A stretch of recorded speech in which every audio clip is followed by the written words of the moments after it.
Дай да те видим точно сега, както се манава с надежда на колена.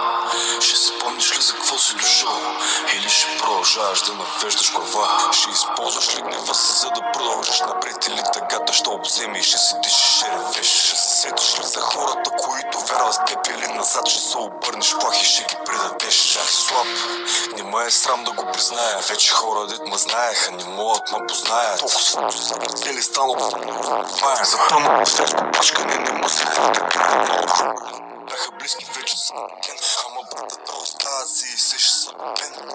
За душата хода с празно лице, тя държеше ми сърцето, сега е с празно лице.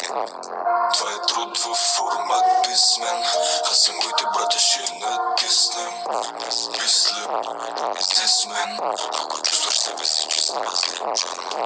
Трябва ти же два тона, защото лекарството е закон. Тази зона, вкарай в нещо хубаво, тази злоба. Кажи си, никой не го може, както аз мога. Изтощен съм, но безстрастен съм, защото потенциала и годините пред мен са. Изяждаме отвътре факта колко подценен съм и знам, че решението със сигурност не е сън. Убивам песните с болката в сърцето, убивам болката с песен на фирето.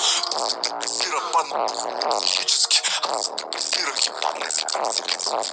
Късно вечер с листи мисли интерпретирам, да не остана мисъл интерпретирам.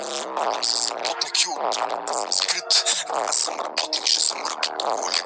Не знам колко още мога бачкам на заплата. Отрано се научих да не вярвам на съдбата. Казаха на каквото ти е писано, успешно беше. Май забравиха, че сам се писно.